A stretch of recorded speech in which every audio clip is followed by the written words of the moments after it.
हरे कृष्णा। तो फिर से एक बार आप सभी भक्तों का हार्दिक स्वागत। श्लोक इस प्रकार है। तीरात्रांते तीरात्रांते कपित्य गदराशनः आत्मवृत्ति अनुसारेण मासम नित्य अर्चय अर्चन ह्रीम। तो पिछले कुछ श्लोकों में देख रहे हैं हम कि नारद मुनि भगवान के दिव्य रूप का वर्णन करते हैं और उस दिव्य रूप पे ध्यान करने के लिए ध्रुव महाराज को निर्देशन देते हैं। और उसके लिए कुछ मंत्र भी बता रहे हैं और मंत्र के साथ उच्चारण करना और भगवान पे ध्यान देना और जो भी संभव वस्तु है उस स्थान पे वो सारी वस्तु भगवान को अर्चो विग्रह के स्वरूप में उनको स्थान काल और पात्र के अनुसार उसको भगवान को अर्पित करना, ये बता रहे हैं। और फिर मधुवन जाते हैं। तो हमने पिछले श्लोक में देखा यमुना के किनारे जहाँ पे भगवान का धाम है और उनके आदेश के अनुसार, नारद मुनि के आदेश के अनुसार, गुरु के आदेश के अनुसार ध्रुव महाराज मधुवन में आके वहां यमुना में स्नान करते हैं और भगवान की तपस्या करना शुरुआत कर रहे हैं। ये हमने देखा अभी तक। तो यहाँ पे आज का जो श्लोक है 72 नंबर श्लोक, तो यहाँ पे प्रारंभ हो रही है। पहला श्लोक है, ये तपस्या कैसे कर रहे हैं, ये तपस्या कैसे की। सबसे पहले मेरा प्रश्न है, ये तपस्या जो है ऑस्टेरिटीज, एंड में आप मुझे आंसर देंगे, मैं प्रश्न नहीं पूछूंगा, आप मुझे आंसर देंगे कि ये ऑस्टेरिटी, ये जो तपस्या है वो कितना जरूरी है हमें भक्ति के लिए। क्या सच में तपस्या की जरूरत है? बहुत लोग कहते हैं अरे आप लोग इतना निर्जल उपवास करते हो, ये फास्टिंग करते हो, अभी जन्माष्टमी आएगी, रात को 12 बजे तक सेवा करके भक्त लोग निर्जल फास्टिंग करें, बताइए, निर्जल। तो ये इतना अपने शरीर को दुख देने के लिए कभी भगवान ने कहा है क्या? हाँ, भगवान क्यों अपने, अगर हम भगवान के अंश है, हम भगवान हमारे पिता है, तो पिता को ऐसे पुत्र को कष्ट देना अच्छा लगता है? नहीं अच्छा लगता ना। तो क्या है इसका कारण, क्या है? क्या ऑस्टेरिटी तपस्या जरूरी है? और यहाँ पे हम देख रहे हैं कि ध्रुव महाराज इतनी कठिन तपस्या कर रहे हैं, इतने छोटे बालक, इतने छोटे से बालक। हम कभी कभी किसी को पूछते हैं कि आपका बेटा आपकी बेटी उपवास करते हैं? नहीं, छोटा है ना। क्या कहते हैं? छोटा है। तो क्या है ध्रुव महाराज, हाँ प्रहलाद महाराज, ये 5 वर्ष के, और ये शास्त्रों में इसका निर्देशन है कि 5 वर्ष से 78 ईयर्स तक। कितने ईयर्स? 78। 5 वर्ष से 78 ईयर्स तक उपवास का पालन करना ही चाहिए। अगर कोई इसके पहले, इस उम्र के पहले या उस उम्र के बाद 78 के आगे है तो उसको उपवास ना करे तो चल सकता है। नहीं तो अगर कोई इस एज के बीच में है तो उसको उपवास करना ही चाहिए। भक्ति का बीज प्राप्त, भक्ति अगर दर्शानी है, भगवान के प्रति अपना प्रेम जो एक्सप्लेन कर, हम बोल सकते हैं ना कि उसको एक्सप्रेस करना है, तो जरूरी है 5 to 78 ईयर्स के बीच। तो ध्रुव महाराज यहाँ क्या कर रहे हैं? ध्रुव महाराज यहाँ पे पहले महीने में बता रहे हैं कि उन्होंने अपनी शरीर की रक्षा हेतु, शरीर की रक्षा हेतु, जीवा की रक्षा के हेतु नहीं, शरीर की रक्षा के हेतु हर तीसरे दिन में और यहाँ इन्होंने कैथ और बैर का भोजन किया। और ये जो कैथ जो है, जिसको यहाँ पे वर्णन किया है, ये एक वन में पाया गया फल है। ये फल प्राय बंदर खाते हैं, मनुष्य नहीं खाते, बंदर खाते हैं। दूसरे पशु, बंदर, अलग प्राणी जंगल में खाते हैं उसको। तो इससे हम समझ सकते हैं कि उसमें कोई कोई रस नहीं होगा, उसमें कोई जीवा में स्वाद नहीं होगा। हाँ, मुझे अभी याद है, कल मैं जब इसकी ये जब पढ़ रहा था, तो मुझे एक इंसिडेंट याद आ गया, बहुत 15 साल पहले जब मैं पवई में रहता था, और हम बुक डिस्ट्रीब्यूशन हीरानंदानी गार्डन में करते थे। वहाँ पे डीमार्ट है, उसके बाहर हम करते हैं। और उसी के बाहर एक कुछ अजीब तरह का एक पेड़ था। अजीब तरह नहीं, लेकिन उसके फल जो दिखते थे, बहुत सारे फल रहते थे, और हाइट भी बहुत छोटा था, बहुत डेकोरेटिव वृक्ष था। दिखता था नारियल के झाड़ के जैसा, कोकोनट ट्री जैसा दिख रहा था, हाइट कम। और उसमें खजूर जैसे बहुत सारे फ्रूट लगे हुए थे, खजूर जैसे ऐसे दिखते थे। तो हमारे एक मंदिर के ब्रह्मचारी भक्त जो बुक डिस्ट्रीब्यूशन के लिए आए थे, बहुत पुरानी बात है, 15 साल के ऊपर हो गया रहेगा। तो वो जब आए थे, तब बुक डिस्ट्रीब्यूशन कर रहे थे, तो हम दोनों की मित्रता से हम चर्चा कर रहे थे। तो वो बोले कि ये कौन सा फ्रूट है। बोला क्या है, कुछ दिख तो नहीं रहा है ना, नारियल है, झाड़ नारियल जैसा है, लेकिन नारियल दिख नहीं रहा है। और खजूर का तो झाड़ हमने देखा नहीं है, तो ये खजूर जैसे दिख तो रहा है, तो क्या है, पता नहीं कैसा है। तो तो क्या है, वो जो फ्रूट है ना, वो हाथ में लग रहे थे, मीन्स हाथ से तोड़ सकते हैं, थोड़ा सा अपने आप को स्ट्रेच किया ना, तो हाथ में आ रहे थे। तो भक्त बोलता चलो टेस्ट करते हैं, क्या है कैसा है। तो उन्होंने उसको तोड़ा और थोड़ा सा खाया। 5 मिनट के बाद पूरे बदन में उनको खुजली होना शुरू हो गई। वो तुरंत मंदिर निकल गए। उसके बाद पता चला कि भाई सबको इंस्ट्रक्शन दिया कि ये दिख रहा है बहुत अच्छा झाड़ है, लेकिन प्लीज कोई हाथ मत लगाना, क्योंकि ये खुजली हो रहा है। और वो प्रभु जी ने खाया था। तो ये जब पढ़ रहा था, तो मुझे वो इंसिडेंट स्मरण आ गया कि देखिए कि कैसी हमारी एक्ट होता है जिसकी वजह से हमें तकलीफ होती है। और यहाँ पे ध्रुव महाराज जो ऐसा कुछ फल खा रहे हैं जो बंदर के लिए उपयुक्त है भोजन, मनुष्य के लिए नहीं है। मनुष्य के लिए नहीं है ऐसा। और और आगे तपस्या कैसे है, थोड़ी देख लेते हैं, वैसे आप तो चर्चा करेंगे ही। हम्म, पहले 3 दिन में फल खा रहे थे। फिर आगे दूसरे माह में क्या करेंगे वो, हर छठे दिन कुछ घास तथा पत्ते, घास और पत्ते को खाएंगे हर छठे दिन। और उसके बाद में तीसरे महीने में हर 9वें दिन जल को पान करेंगे, सिर्फ जल को। चतुर्थ मास में क्या करेंगे, हर 12वें दिन केवल श्वास लेंगे। और पंचम मास में वो श्वास भी नहीं लेंगे, श्वास को भी रोक लेंगे। और इस पे केवल भगवान के, अपने मन को भगवान के चरणों पे समर्पण करेंगे। पूरा आश्रय, पूरा चिंतन में आश्रय ले लेंगे। ये ध्रुव महाराज ने तपस्या की है। तो इस तपस्या का अनुकरण करना हम सोच भी नहीं सकते, हम नहीं कर सकते।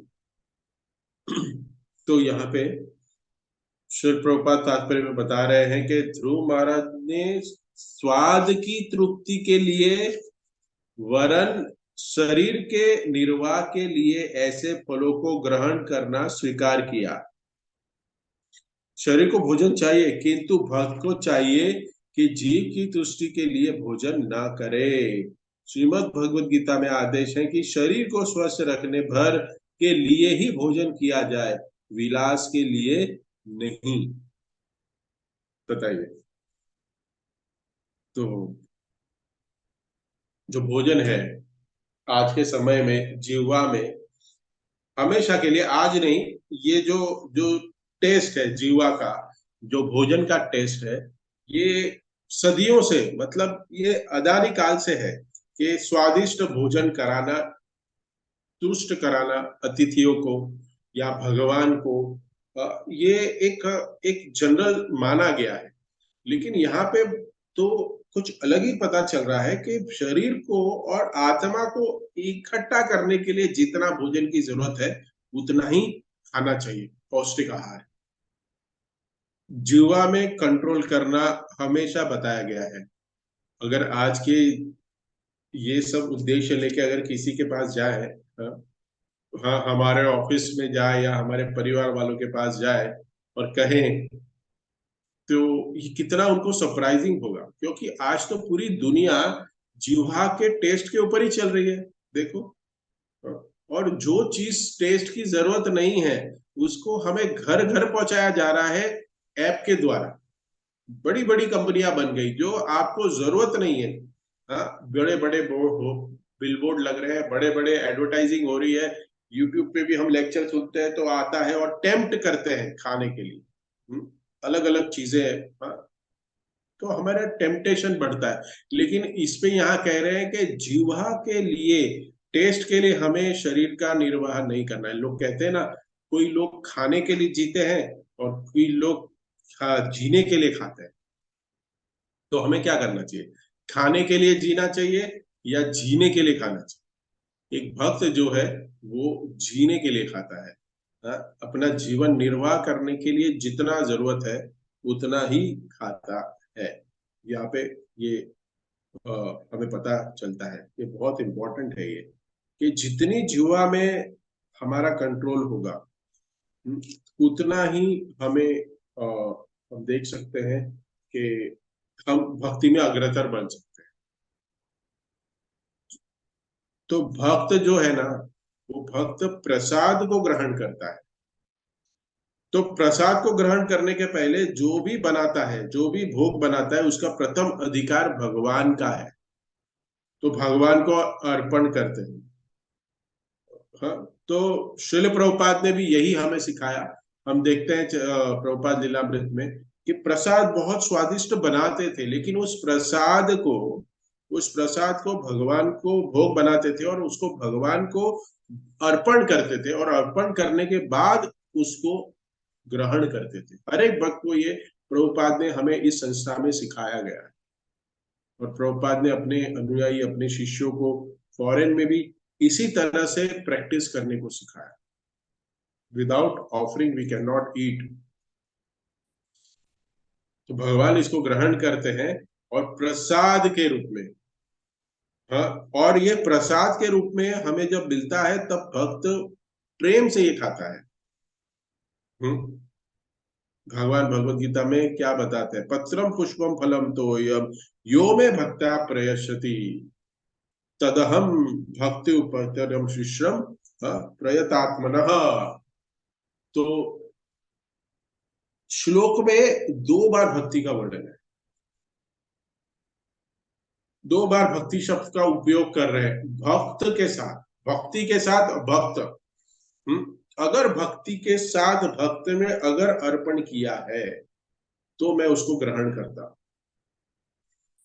सामान्यतः लोग क्या कहते हैं कि भगवान के लीला और रूप के बारे में प्रश्न प्रश्न है, नहीं पता। तो भगवान ने ग्रहण किया है, नहीं किया है? तो भगवान बता रहे हैं। तो भगवान को अगर भक्ति से अगर हम अर्पण करते हैं तो भगवान ग्रहण करते हैं। भगवान अपनी आंखों से देखते हैं और ग्रहण कर लेते हैं। क्योंकि भगवान क्या है? पूर्ण है। उनकी इंद्रिय पूर्ण है। वो कोई भी इंद्रियों से अपना कोई भी कार्य कर सकते हैं। हमारे ऐसा ऐसा नहीं है। अगर हमारे सामने प्लेट रखी है और कहे कि आप आंखों से खाइए, तो हम नहीं खा सकते। हम नहीं खा सकते। हमें खाने के लिए उंगलियां और जिह्वा, मुख, उससे ही हमारे शरीर को पोषण मिलेगा। लेकिन भगवान का ऐसा नहीं है। वो कोई भी अंग से कोई भी कार्य कर सकते हैं। तो भगवान देखते हैं हम कि प्रकृति का विस्तार करते हैं। जब विस्तार करते हैं तो सिर्फ देखते हैं, और जैसे सृजन करते हैं और फिर देखते हैं तो उसका विस्तार हो जाता है। हम्म, तो नेत्रों से सर्जन भी करते हैं और भोजन भोजन का भी ग्रहण करते हैं। भोजन कुछ भी कर सकते हैं। इसी के लिए भगवान कहा गया। जो कार्य इम्पॉसिबल है, वो जो इम्पॉसिबल कार्य पॉसिबल कर लेते हैं, उसी को भगवान कह सकते हैं। तो भगवान जब उसको ग्रहण करते हैं तो भगवान का वो प्रसाद है, वो भक्त ग्रहण करता है। और प्रसाद को ग्रहण करने के बाद भगवान की कृपा प्राप्त होती है, और अपने शरीर की जो आवश्यकता है, जो पोषण चाहिए शरीर को, वो भी वो प्राप्त करता है। अभी यहाँ पे एक बहुत बड़ा कमेंट है। तो यहाँ पे ये जो वाक्य है, ये जो वाक्य है कि हमें जीवन निर्वाह के लिए प्रसाद को ग्रहण कर, लेकिन प्रभु जी ऐसा तो है नहीं। जब हम मंदिर में जाते हैं तब हमें बहुत बहुत स्वादिष्ट भोजन मिलता है। प्रभु जी, जब हम स्वीट स्टॉल मंदिर से दर्शन लेके बाहर निकलते हैं, तब मंदिर ने ही ऐसी व्यवस्था कर रखी है कि आपको पेस्ट्रीज, केक्स, बेकरी आइटम, फिर समोसा, वड़ा, ये वो सबसे हमें गुजरना पड़ता है। फिर हम कैसे कंट्रोल करें? देखते हैं तो फिर खाने का मन करता है। यस, होगा। लेकिन वो जो जो सारी चीजें हैं, जैसे हिसग्रिस बुढ़ा के शो 3 महीने पहले जब उनका संग लेने का मौका मिला था कुछ दिनों तक, तब वो बता रहे थे कि ये सब चीज और ये जो वाक्य है, सुन लीजिए, ये सब वाक्य जो है वो सीनियर डिवोटीज के लिए। मंदिर में सिम्टम्स प्रसाद मिलता है, डिलीशियस प्रसाद मिलता है, गोविंदा में जाते हैं, ये सब कुछ है, लेकिन वो सब नियोफाइट डिवोटीज के लिए, जो नए भक्त है, उनको आकर्षित करने के लिए है, आकर्षण पैदा करने के लिए भगवान के प्रति कि कम से कम प्रसाद के माध्यम से तो वो भक्ति करना शुरू कर दे। कि क्या मंदिर में प्रसाद मिलता है संडे को, हो घर पे रहता हूँ तो बीवी तो जूते मारती है, संडे को कुछ खिलाती नहीं, कम से कम संडे लव फिश में जाता हूँ तो सब्जी, पूरी, दाल, राइस, शीरा, हलवा, पकोड़ा सब मिलता है, ऐसा कहाँ मिलता है? वो सोच के कम से कम वो मंदिर आना शुरू कर दे और भक्ति में जुड़ जाए। लेकिन लेकिन क्या होता है हमारा कि सालों साल तक हम जीवा में ही अटके हुए। तो वो बता रहे थे कि this is not for senior devotees, जो 20 साल, 15 साल, 25 साल, 30 साल से भक्ति में जुड़े हुए हैं। उनको कंट्रोल करना चाहिए, उनको अपने आहार पे, ये है लोग कह डिवोटी, अरे प्रसाद है खाइए प्रभु जी, अरे प्रसाद है, खाना चाहिए, लेकिन उसका मान रख के जितना जरूरत है उतनी क्वांटिटी में खा सकते। जैसे हम गोविंदा में जाते हैं, कितनी वैरायटीज होती है, कितना होता है, लेकिन एक जो भक्त होता है वो तृप्त होता है, उस भक्त को उसको उतना ही मात्रा में खाना चाहिए कि जितना उसको जरूरत है शरीर। क्योंकि आज हम देखते हैं कि बहुत सारी बीमारियां अभी जो होती है वो फूड कंटेमिनेशन, जो पदार्थ है, जो जो हमें मिल रहा है आज संसार में। जैसे अभी रिसेंटली हो गया है कि मंदिर में हमारे पनीर बैन हो गया है। पनीर, क्योंकि पनीर में बहुत सारा कंटेमिनेशन है, पनीर में बहुत सारी मिलावट के बना जा रहा है, और हजारों लोगों का प्रसाद बनाना है, और अगर किसी वेंडर से पनीर मंगाना है तो वो कहाँ से लाएगा? इतनी कहाँ दूध है हमारे पास बनाने की? और वो भी पैसा कमाने की सोच रहा है, तो वो बहुत आर्टिफिशियल कुछ ना कुछ चीजें बेच रहा है, और जिसके वजह से भक्त बीमार पड़ रहे हैं। स्वाद है, लेकिन हमें इसको कंट्रोल करना है। जिह्वा वेगम मनसा क्रोध वेग, वाचो वेगम। तो ये जिह्वा जो है ना, ये दो कार्य करती है। इसको हमें, जो जिह्वा को कृष्ण प्रसाद में और कृष्ण के प्रचार में लगाना है, कृष्ण नाम में लगाना है। तो हमारे जीवा में कंट्रोल नहीं है तो एटलीस्ट हम प्रसाद खाएं, प्रयास करें, जो भी हम खा रहे हैं वो प्रसाद के रूप में खाएं। भले ही बहुत ही ऑपुलेंट और बहुत सारा कुछ खा रहे हैं, ठीक है, लेकिन कम से कम प्रसाद तो खाएं। अगर कंट्रोल नहीं है तो, खाने की इच्छा है तो, खाने की इच्छा है तो कम से कम भोग लगा के खाए तो भी चलेगा। लेकिन भाव होना चाहिए कि आज नहीं तो कल ये खाने की इच्छा जानी चाहिए। हम्म। तो प्राथमिक लेवल में इस आदत को हम निभा सकते हैं, आदत चल सकता है, लेकिन सेकेंडरी और जो जो भक्ति, जो कहते हैं ना यहाँ पे कि हमें इस जीवन में ही भक्ति करने के लिए अपने कार्यों को पूरा करने का व्रत लेना चाहिए। तो जो भक्त इसी धर्म में भगवत भक्ति और कृष्ण भक्ति प्राप्त करके भगवत धाम जाना चाहते हैं, उनके लिए ये बहुत, जो चाहते हैं। जो पुनरपि मरणम पुनरपि जननम जटनी जननी जठरे शयनम, अगर वो बार बार जन्म मृत्यु जरा व्याधि के चक्कर में आके माता के गर्भ में आना चाहता है, खा सकता है। वो भी खा कैसे सकता है, ऐसे ही उठा लो और खा लो। लेकिन जो भक्त बहुत सीरियस है भक्ति में, उसको इस स्टेज पे जाना ही। जो भक्ति में प्रगत गंभीरता से करते हैं, तो हमें इससे वैराग्य होना चाहिए।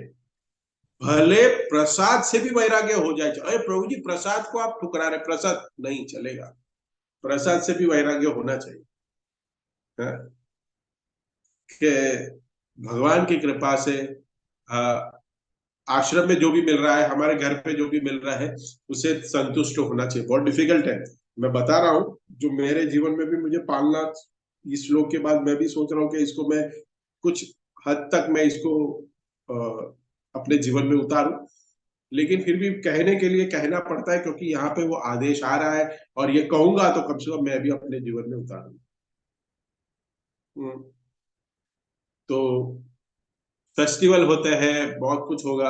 हाँ, तो हम देखते हैं कि हमारे स्कूल में बहुत सारा प्रसाद को माध्यम दिया गया, क्योंकि वी हैव टू अट्रैक्ट, क्योंकि जीवा स्वाद ही सबका आकर्षण है।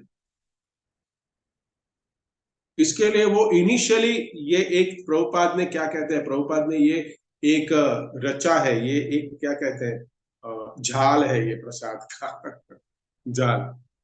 हम्म।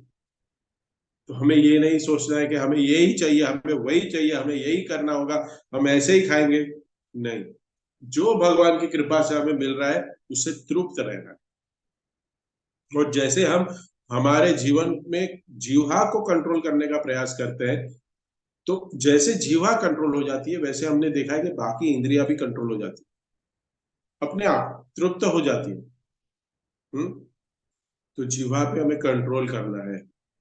तो जीवा का जो दो कार्य है, भोजन ग्रहण करना और क्या बोल सकते हैं, जो कथा बोल सकते हैं, भगवान के नाम का उच्चारण कर सकते हैं।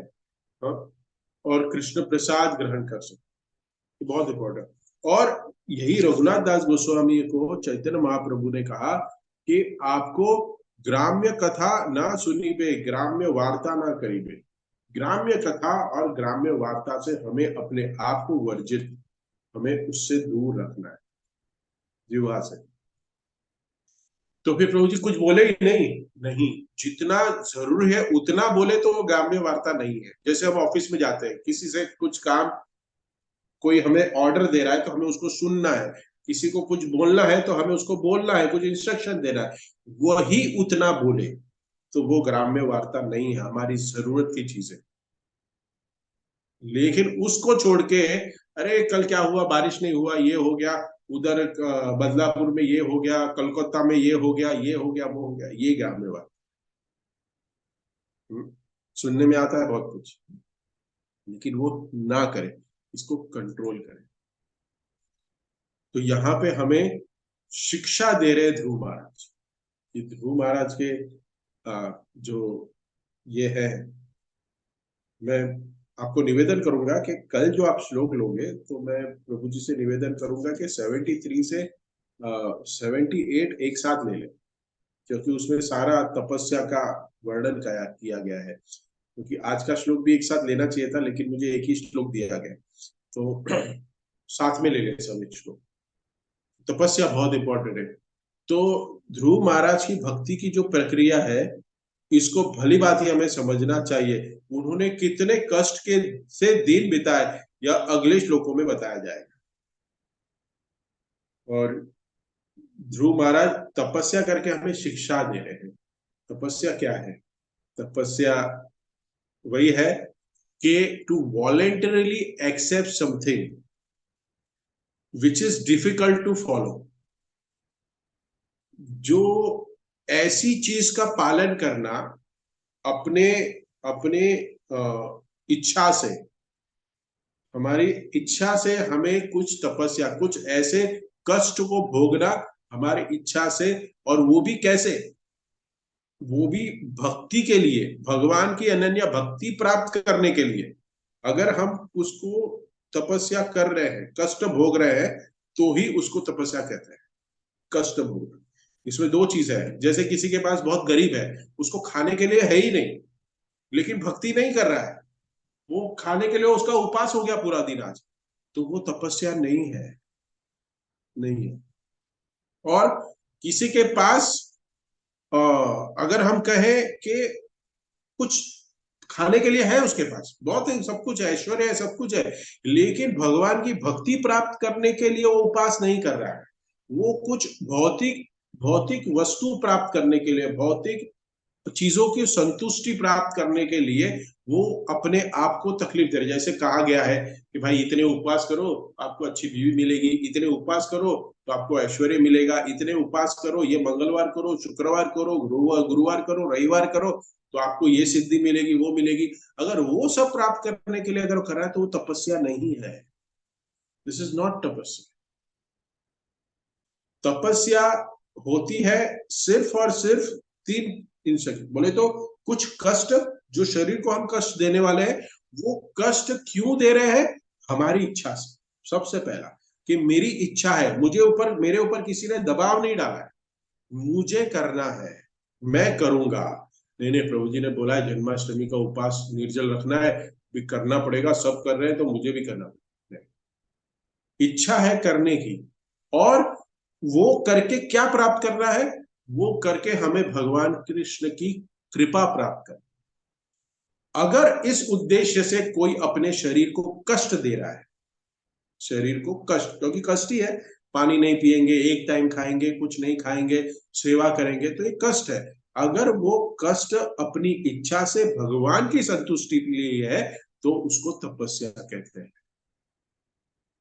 ऑस्टेरिटी कहते हैं। तो वॉलेंटरली हम कर रहे हैं कुछ, हाँ? हमारी शरीर साथ नहीं दे रहा है, इस आगे हम चर्चा करेंगे। कलयुग में ये प्रोसेस दिया ही गया नहीं, लास्ट में चैतन्य महाप्रभु दे रहे, प्रभुपाद ने लिखा है कि हमें युग धर्म दिया। क्या युग धर्म दिया? हरिनाम। ऋषभ देव भी अपने पुत्रों को क्या बता रहे? तपो दिव्यम, तपस्या करो। हाँ, साधारण पशुओं के भांति हमें आहार निद्रा भय मैथुन नहीं करना है। मनुष्य जीवन मिला है तो ऋषभ देव अपने बेटों को कह रहे हैं कि तपस्या में लगो, तपो दिव्यम।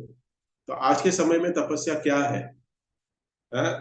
श्री प्रभुपाद कह रहे हैं कि चार नियमों का पालन करना, फोर नेगेटिव प्रिंसिपल, वही बड़ी तपस्या है। वही नहीं कर पाते हैं, हाँ? वही नहीं कर पाते हैं। No meat eating, no gambling, no intoxication, no electric sex, ये सारी तपस्या के अंतर्गत आता है। ये साधारण चीज है, ये एकदम साधारण है, लेकिन आज के कलयुग में, आज के समय में कलयुग में नहीं कर पा रहे हैं, क्योंकि हम मीडिया जो देख रहे हैं, टीवी में जो दिख रहा है, वो इसको सबको तोड़ रहे हैं। हाँ, मूवीज में देखो, सब में हम देख रहे हैं, ऐसा दिखाया जा रहा है कि हमें लगता है कि यही जीवन है। तो इस विषय को सुनते हैं कि जब मनुष्य को इस चार नियमों का पालन करना पड़ता है, तो सबको ऐसे सर पे हाथ रखना पड़ता है। अरे इस्कॉन वाले ये सब कहते हैं, भागो भागो, इधर नहीं रहना हमें। हाँ, ये चार नियमों से दूर रहना पड़ेगा। अरे ये तो चार ही तो जीवन है हमारा, नहीं कर सकते। पाश्चात्य देश में प्रभुपाद गए और ये चार नियमों को बताया, बताइए। तो कुछ समय लोगों को लगा असंभव है। हाँ, ये कैसे करेंगे? फॉरेनर डिवोटीज, हिप्पीज, जो इस चार नियमों का तोड़ के ही अपना जीवन शुरू करते थे, पूरे पल पल, बोले तो हर घंटे कुछ में कोई में से, इसमें से कोई ना कोई एक नियम तोड़ रहे हैं। उनके जीवन का ये अभिन्न अंग था, ये नियम जो हम बता रहे हैं। तो ये चार नियमों का पालन करना उनके लिए बहुत बहुत इम्पॉसिबल टास्क था। हाँ, लेकिन उन्होंने भी ये उच्चतर चीज, भक्ति, जो हायर पर्पस है ना, भक्ति प्राप्त करने के लिए उन्होंने इस निम्न वस्तुओं को त्याग किया। और ये त्याग करना ही तपस्या कहते हैं, गिवन अप। तो तपस्या का पालन करना है, जो 4 नियमों का यहाँ पे उल्लेख हुआ है, बेसिकली सब कर रहे हैं, जितने भी 32 पार्टिसिपेंट्स हैं सब इसको कर रहे हैं। तो यहाँ कह रहे हैं कि ध्रुव महाराज आचार्य है। आचार्य कौन होता है? गुरु। एक गुरु शिष्य परंपरा में आते हैं, हाँ? और उतने उसने अपने अपने गुरु के द्वारा शास्त्रों के वचनों को सुना है, और उनका उनका स्ट्रॉन्ग कन्विक्शन है कि भगवान Shri Krishna supreme personality of godhead है, परम पुरुष भगवान है। और वही बताते हैं जो जो गुरु शिष्य परंपरा से हमें ये ज्ञान मिला गया है। तो इसको आचार्य कहते हैं। तो ध्रुव महाराज आचार्य बता रहे हैं यहाँ पे, और ध्रुव जो भी बता रहे हैं वो अपने जीवन में अनुशीलन कर रहे हैं, उसको आचार्य कह रहे हैं। ये ध्रुव महाराज से हम बता रहे हैं। तो श्री प्रभुपाद यहाँ बता रहे हैं कि हमें यह सदैव समय स्मरण रखना होगा कि भगवान का प्रामाणिक भक्त बनना कोई सरल कार्य नहीं, किंतु इस युग में भगवान चैतन्य की कृपा से यह सरल हो गया है। किंतु यदि हम चैतन्य महाप्रभु के उदार आदेशों का भी पालन नहीं कर सकते, तो हम भक्ति के नियमित कर्तव्यों को करने की आशा कैसे कर सकते हैं? बताइए, कैसे कर सकते हैं आशा? चैतन्य महाप्रभु इस युग में आए 550 वर्ष पूर्व, और कलयुग के लोगों के लिए, कलयुग के लोग कैसे हैं? मंद सुमंद मतयो, मंद भाग्या, मंद भाग्य, प्रायण अल्प आयुष, आयु ऑलरेडी कम है उनकी, और उनका भाग्य भी बहुत खराब है, बुद्धि भी मंद है, डल हेडेड है। तो उनके लिए कठिन मार्ग ये ध्रुव महाराज का जो तपस्या का, वो उपयुक्त नहीं है। यहाँ पे 1 घंटा लेक्चर देने के लिए भी पानी पीना पड़ता, बताइए। और यहाँ पे ध्रुव महाराज 3-3 दिन तक पूजा अर्चना में लगे हुए हैं। तो सतयुग में हम देखते हैं कृते ध्याय तो विष्णु, त्रेतया यद तो मखे, द्वापरे परिचर्या नाम, कलो तद हरि कीर्तनाथ। सतयुग में तपस्या करना, ये ध्रुव महाराज की सतयुग की कथा है। देखो तपस्या है ना, हिरण्यकशिपु ने भी की है ना, हिरण्यकशिपु ने तपस्या। लेकिन वो तपस्या का उद्देश्य क्या था? उद्देश्य क्या था? तो उद्देश्य था अपने आप को सबसे बड़ा व्यक्ति बनाना, इस संसार का सबसे बलशाली, और कभी भी मेरी मृत्यु ना हो, अमर बनना। उस उद्देश्य से उस उद्देश्य से तपस्या की। तो क्या ये तपस्या कहलाएगी? नहीं, दैट इज नॉट तपस्या। जो हमने पहले भी चर्चा की, तपस्या का कारण क्या होना चाहिए? सिर्फ और सिर्फ भगवान श्री कृष्ण के भक्ति प्राप्त करने के, उनका प्रेम प्राप्त करने के लिए तपस्या, जो भी क्रिया की जा रही है, उसी को तपस्या कहते हैं, नहीं तो नहीं कर सकते। हम ध्रुव महाराज की तपस्या इस कलयुग में सोच भी नहीं सकते। सोच सकते हैं आप, कर सकते हैं। यज्ञ की सामग्री इकट्ठा करके यज्ञ करना, इतना धनराशि चाहिए और शुद्ध घी चाहिए, शुद्ध घी नहीं मिल रहा है अभी, और शुद्ध ब्राह्मण भी नहीं मिल रहे, उपलब्ध ही नहीं है। भगवान के अर्चो विग्रह की आराधना करना, उसके जो भी नियम है, कड़े नियम, वो भी नहीं हम पालन कर पा रहे, नहीं पालन कर पा रहे। तो भगवान ने कलयुग के बद्ध जीवों के लिए क्या बताया? हरि का कीर्तन।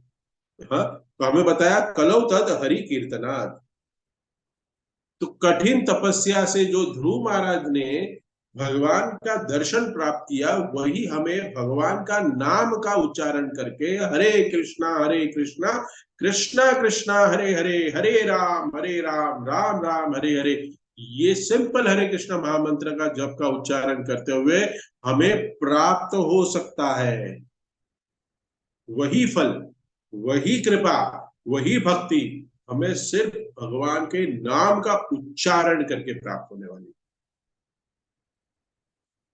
हाँ, सुखदेव गोस्वामी क्या कहते हैं, कले दोष निजे राजम एकन अस्तिन महान गुणा कीर्तनाद। हाँ, कीर्तनाद एव कृष्ण से मुक्त संग परम मुझे। कलयुग तो दोषों का सागर है, दोषों का सागर है, दोष ही दोष है, लेकिन उसमें एक महान गुण है। हाँ? एक महान गुण है कि भगवान श्री कृष्ण का नाम का कीर्तन करके इस कलयुग के कलमश को नाश कर सकते हैं।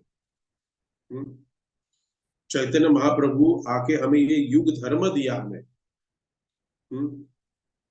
कृष्ण वर्णम तथा कृष्णम सांगो पांगस्त पास्त यज्ञ संकीर्तन प्राये यजंती ही सुमेधसा सुमेधसा। तो भगवान श्री कृष्ण कौन से वर्ण में आएंगे, गौर वर्ण में आएंगे। अपने अनुयायी पार्षद उनके साथ आएंगे, अस्त्र शस्त्रों के साथ आएंगे। और संकीर्तन आंदोलन, ये अस्त्र और शस्त्र क्या है, अस्त्र और शस्त्र जो है वो है हमारी बाहें, मृदुंगा, करताल, ये अस्त्र और शस्त्र थे चैतन्य मां। ये हाथ हाथ उठाना, ये हमारे शस्त्र है, ये उठा के भगवान को शरणागत जाना, ये शस्त्र बताया गया है। तो अगर हरिनाम का संकीर्तन करते हैं तो भगवान के जो यहाँ पे ध्रुव महाराज भगवान का दर्शन करने वाले हैं, वही दर्शन हमें मिलेगा। तो भक्तों के जीवनी से हम देखते हैं कि बहुत कठिन तपस्याएं की है हमारे आचार्यों ने भी। ध्रुव महाराज का हम यहाँ देख रहे हैं। और चैतन्य महाप्रभु के जो भी एसोसिएट थे हमारे 6 गोस्वामी, उसमें से भी हम देख रहे हैं रघुनाथ दास गोस्वामी बहुत ही रिच परिवार से थे। हम देखते हैं, कथा सुनते हैं कि ऐसा वर्णन आता है कि उनका जो एनुअल इनकम था वो 12 लाख सोने की मुद्रा है। 12 लाख रुपए की सोने की मुद्रा है। अभी तो अगर हम 12 लाख भी अगर किसी को महीने की सैलरी का है तो बहुत बड़ा व्यक्ति, बहुत बड़ा व्यक्ति हम वो मान सकते हैं। तो इतना बड़ा व्यक्ति है, हाँ, वो भक्ति में लगा। हाँ, लेकिन वो सभी चीजों को छोड़ देते हैं और चैतन्य महाप्रभु के पास जगन्नाथपुरी में। और जब चैतन्य महाप्रभु जब मिलते हैं तो तो इनिशियल स्टेज में जब मिलते हैं तो जो भोजन चैतन्य महाप्रभु ले रहे हैं उसी का अवशेष वो प्राप्त कर रहे थे।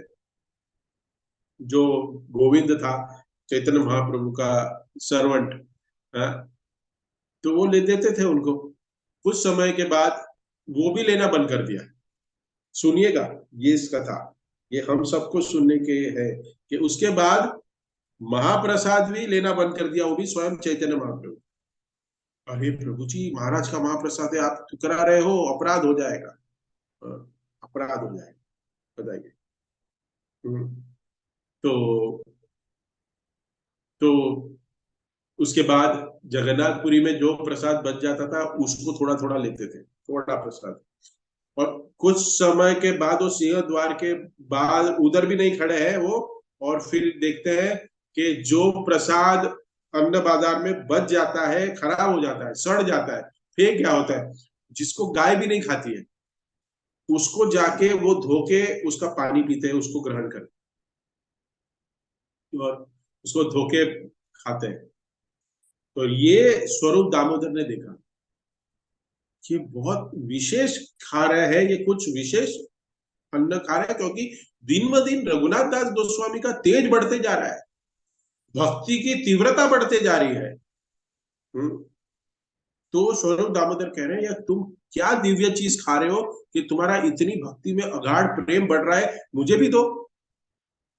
तो जब चैतन्य प्रभु को ये पता चलता है कि इतना कहते हैं ना कि इतना ऑपुलेंट व्यक्ति, एक भक्त जिसके पास पूरा ऐश्वर्य है, लेकिन वो सारा ऐश्वर्य को त्याग करके भगवान की सेवा में लग जाता है। और इस सेवा के अंतर्गत भी अभी तो देखा गया है, कोई ऐश्वर्यवान व्यक्ति भक्ति में सेवा में आता है तो उसको बहुत संभाल के हमें ऐसी सेवाएं देनी पड़ती है जब उसको ईगो को हर्ट ना करे। हाँ, मुझे क्या, आप क्या सेवा दे रहे हो, मुझे बर्तन धोने की सेवा दे रहे हो, प्रभु जी क्या सेवा दे रहे हो, चप्पल स्टैंड पे खड़ा कर रहे हो, मैं कौन हूँ, मेरे 1,000 एम्प्लॉय है, मेरे पास 15 एम्प्लॉय है, मेरे पास ये है वो है। लेकिन चैतन्य महाप्रभु की कृपा प्राप्त, जो राजा इंद्र इन्होंने जो राजा ने प्राप्त की, वो राजा ने प्राप्त तब की जब वो राजा था, लेकिन फिर भी रथ के सामने झाड़ू लगा रहा, सड़क को साफ कर रहा था। तब चैतन्य महाप्रभु ने देखा कि नहीं, इसके अंदर भक्ति का बीज है, भक्ति है, भगवान से प्रेम, इसलिए मुझे मिलना चाहता है। तब भगवान ने उनको, चैतन्य महाप्रभु ने राजा को आलिंगन किया और भक्ति प्रदान की, सेवा के माध्यम से सेवा देखी। तो यहाँ रघुनाथ दास गोस्वामी ऐसे प्रसाद खा रहे थे, अकेले अकेले खा रहे थे। चैतन्य महाप्रभु मुझे भी दो, हाँ, स्वरूप दामोदर कहते हैं मुझे भी दो। हम्म तो पहली बार तो चैतन्य महाप्रभु ले लेते हैं, दूसरी बार स्वरूप दामोदर बोलते हैं नहीं, आप नहीं खा सकते, आप नहीं लेना चाहिए आप। तो ये कहने का अभिप्राय यह है कि ऐसी कठिन कठिन तपस्याएं हैं, कर पाना कठिन तपस्या है, उसका अनुकरण करना हमारे लिए संभव नहीं है, नहीं करना चाहिए। जैसे कि अगर हम कहें कि सनातन गोस्वामी ने अपने सारे जो पूरे जीवन की कमाई थी, वो सारी की सारी दान में दे दी, तो हम कर सकते हैं? नहीं कर सकते। अनुसरण और अनुकरण में बहुत अंतर है, सिद्धांतों का पालन करना चाहिए। ध्रुव महाराज के अनुकरण नहीं करना, उनके अनुसरण करना है। वो जो सिद्धांत बता रहे हैं भक्ति के, कि ऐसा नहीं करें प्रभु जी, आपने बताया बहुत अच्छा है, हम 3 दिन में अभी कुछ खाएंगे, फ्रूट खाएंगे, हम 4 दिन में खाएंगे, 5 दिन में खाएंगे, फिर भगवान का दर्शन हो जाएगा। पॉसिबल ही नहीं है। आपको हॉस्पिटल का दर्शन हो जाएगा, डॉक्टरों का दर्शन हो जाएगा, क्योंकि ये शरीर हमारा नहीं बना है, उसके शरीर नहीं है हमारा। शरीर को तपस्या की आदत, ये शरीर ही ऐसा नहीं है, तपस्या के लिए नहीं बना है। इसके लिए तो हमें चैतन्य महाप्रभु ने हरिनाम दिया, कि हम ये हरिनाम एटलीस्ट हम हर रोज सुबह बैठ के करें। इसलिए चैतन्य महाप्रभु यहाँ बता रहे कि सभी प्रकार की छूट दे रखी है। अरे भाई छूट क्या दे रखी है? छूट दे रखी है मतलब ये कुछ नहीं है कि भाई हम जो भी करें वो सब करें। हाँ, छूट दे रखी है मतलब कि विधि बताई गई है, ये विधि करनी चाहिए, इतनी विधि करनी है हमें। भागवतम का श्रवण करना है, हरिनाम हर रोज सुबह ब्रह्म मुहूर्त में लेना है, सुनिए ठीक से। हाँ? प्रसाद को ही ग्रहण करना है, भक्तों का संग लेना है, जो हमारे से भक्ति में अग्रणित है उसका संग लेना है, और जो भक्ति में आना चाहते हैं उनको हमारा संग देना है। संग लेना और देना, ये दोनों चीजें ध्यान में रखिए। हाँ, संग लेना भी है और संग देना भी है। उसके बाद मंदिर में जाके चैतन्य महाप्रभु का जो ये मिशन है, हाँ, नगर आदि ग्राम प्रचार होय मोरो नाम, जो इस प्रचार कार्य में जो भी मंदिर को सहायता चाहिए, उस सहायता के लिए सेवा देनी है। हमें सेवा करनी है। गुरु के आदेशों का पालन करना है, अथॉरिटी को पालन करना है, काउंसिलर का पालन करना है, उसके आदेशों का, ये सब चीज जो है वो हमें पालन करनी है। और इसको पालन करना इस कलयुग में सबसे बड़ी तपस्या है, सबसे बड़ी तपस्या। जैसे मैं अपने लेक्चर बार बार कहता हूँ, सबसे बड़ी तपस्या क्या है? सबसे बड़ी तपस्या है कि अपना जीवन का बहुमूल्य समय भगवान की सेवा में लगा, अपनी बहुमूल्य अपना सुबह का मॉर्निंग, जो सुबह की नींद है, उसको तोड़ के नहा धो के मॉर्निंग सेशन में जुड़ के झपा करना और रोज सुबह उठना, ये सबसे बड़ी तपस्या। ऐसी तपस्या कर सकते हैं। ये ध्रुव महाराज जो कह रहे हैं, हम तो ये समझना चाहिए कि इतना कोई कर सकता है, ध्रुव महाराज कर सकते हैं, प्रहलाद महाराज कर सकते हैं, तो हम कम से कम इस कलयुग में इतना तो करें। इसलिए यहाँ कह रहे हमें भी इस जीवन में भक्ति के लिए अपने कार्य को पूरा करने का व्रत लेना चाहिए। ये सबसे बड़ी तपस्या, व्रत लेना हमारा, कि मैं इसी जीवन में प्रभु जी कुछ भी हो जाए, मैं अगला जन्म नहीं लेना चाहता, इसी जीवन में भक्ति करूंगा। लेकिन इसी जीवन में जाने के लिए, इसी मैं जीवन में मथुरा पहुंचूंगा, तो ट्रेन में तो बैठो, नहीं नहीं, बोलते रह रहे हम लोग कि नहीं प्रभु जी बैक टू गॉड है, इसी जीवन में जा। अरे तो बैठो तो सही ट्रेन में। वो जाना तो है मथुरा वृंदावन, लेकिन ट्रेन में तो बैठ ही नहीं रहे, बस प्लेटफॉर्म पे खड़े, ट्रेन आ रही है जा रही है, ट्रेन आ रही है जा रही है। अरे चढ़ो अंदर, प्रयास करो भक्ति करने का, नियमों का पालन करने का, सेवा करने का। ये असली तपस्या इस कलयुग में, कि अपने आप को 100% भगवान की सेवा में नियुक्त करना। चलो नहीं कर सकते, लेकिन अभी आ रहा है जन्माष्टमी और प्रभुपाद अपीयरेंस डे, उसके बाद आएगा गुरु महाराज की व्यास पूजा। कम से कम उस दिन तो अपने आप को 100% दे दो। अगर उसमें भी हमारे पास कुछ तर्क वितर्क है, तो हम समझ सकते हैं कि हम किस स्तर पे सेवा करने के हम काबिल हैं। नहीं, 100%। हम आचार्यों से हम सीखते हैं कैसे अपने आप को संपूर्ण जीवन। फिर प्रभुपाद भी बार बार अपने शिष्यों को देते, give me your one birth, एक बार अपना जीवन मुझे दे दो, देखो क्या होता है। You will not come back, आपको वापस जन्म लेने की जरूरत ही नहीं पड़ेगी, प्रभुपाद ने गारंटी दी। कल मैं सोच रहा था, इसके बाद मैं अंत करूंगा, 4 मिनट ऊपर हो गए। देखो अगर कलयुग में नहीं किया, और वापस अगर, कि कलयुग के बाद तो सतयुग आने वाला है, तो फिर ध्रुव महाराज की जैसे तपस्या करके भगवान की भक्ति करनी पड़ेगी। तो क्या करना है? हरे कृष्ण महामंत्र का उच्चारण करके, भगवान श्री कृष्ण का प्रसाद प्राप्त करके, ग्रंथों को वितरण करके, भागवतम का श्रवण करके भगवत धाम जाना है। कैसे एक पैर पे खड़े रह के इतनी कठोर तपस्या करके भगवत धाम? चैट में लिख के बता सकते, बाद में कमेंट भी कर सकते। तो इसी के साथ इस कथा को यहाँ विराम देता हूँ। किसी भक्त का कोई कमेंट टिप्पणी प्रश्न है तो पूछ सकते हैं। मेरा प्रश्न ये था आप लोग से कि क्या ऑस्टेरिटी, क्या तपस्या जरूरी है?